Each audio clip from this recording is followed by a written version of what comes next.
Hej Philip, vi skal lige have kigget på det her stencilsværk, hvordan det er, du får dem fra den her, du har fået, og så over på den her. Det allerførste du skal have, det er, at du skal have centreret den her, sådan så du kan ramme den sorte prik i centreringen. Og hvis du ikke får det centreret, så bliver det ikke nødvendigvis særlig pænt, i hvert fald ikke, hvis der er cirkler rundt om. Så det jeg har gjort, det er, at jeg har købt mig sådan en her, en laser pointer. Og den kan du, den er der mange, der bruger. Der er også nogen, der bare bruger øjnene og føler sig frem. Det kan ikke altid anbefales. Så få den sat op i det setup, du nu engang har, og du nu engang vil have. Og så skal vi prøve at se, om vi kan få den centreret herover. Jeg tager den her.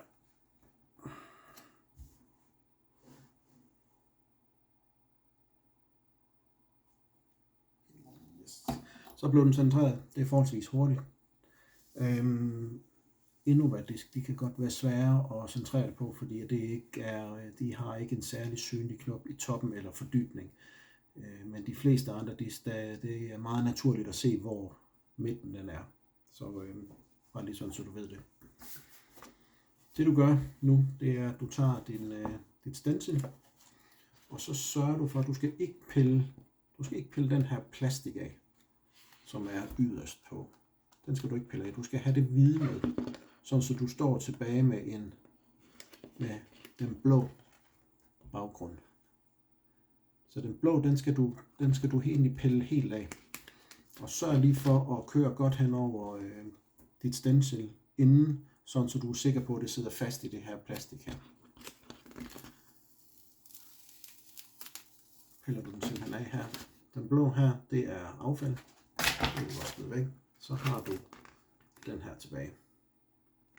Og som du kan se, jeg har sat en sort prik i min. Det har jeg gjort på, jeg gjorde det på alle dine også. Og hvis jeg ikke har gjort det, så er det i hvert fald en fejl. Så den sorte prik her, den skal ramme den røde prik, du kan se herunder. Og jeg skal lige sikre mig, at den stadigvæk er i center. Og det er den.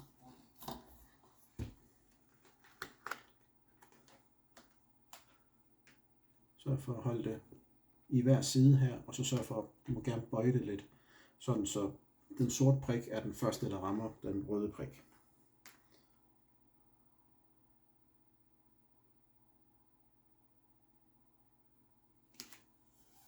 Sådan der. Et eller andet, du kan bruge til at skrabe ud med, det kan være et kreditkort, det kan også være sådan en her, købt specielt til formålet. Det styrer du egentlig sådan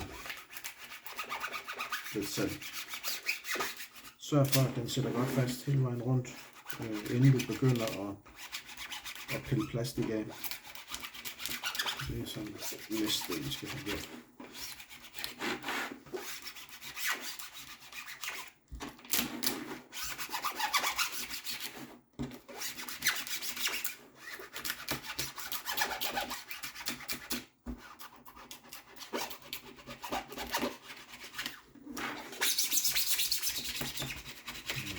Yes.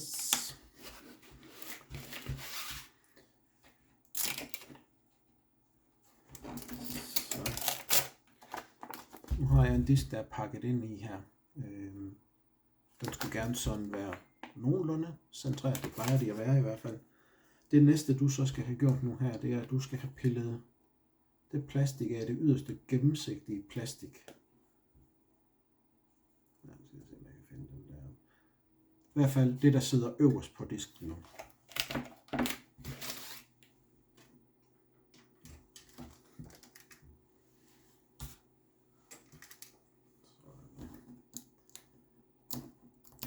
Der tager du fat i enderne.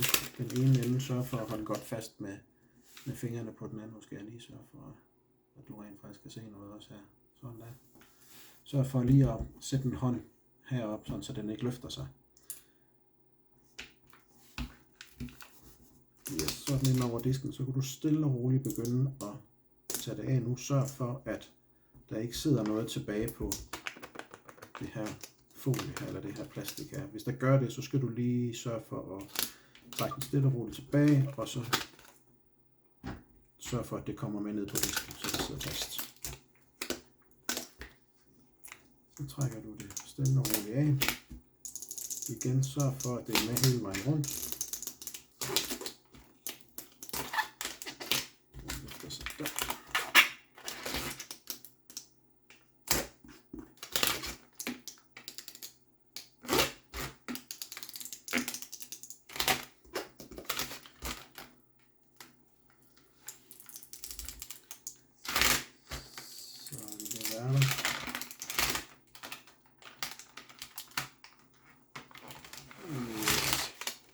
Plastikaffald, sorteret som plastik. Så har du nu en disk med folie på, som det skal være. Det som du, det er ikke sikkert, at jeg lige kan ramme den her nu. Det du skal sørge for nu her, det er, at alt folien, jeg ved ikke om du kan se heroppe, der sidder der nogle små, og det kan du dele ikke se derfra. Nej. Nå, der sidder nogle små, der du kan se folien, den har hævet sig. Det skal du sørge for at få med ned på plads, fordi at ellers der trækker det væske, som der du bruger, den farve, som der du bruger, den kommer til at trække op under. Og så kommer det til at løbe. Og det vil du kunne se. Du er ikke i tvivl, når du engang får disken op ad badet. Så vær meget, meget grundig med lige at få fjernet de her folder, der er oppe, hvor væsken kan løbe ind under. Så folder du simpelthen bare folien om på den anden side.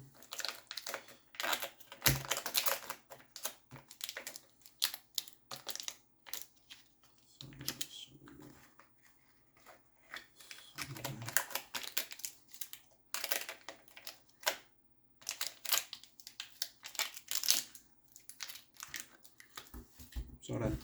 Så er den klar til at få enten få påført farve, eller du lægger den ned i et farvebad. Held og lykke med det, Philip, og skriv, hvis der er et eller andet.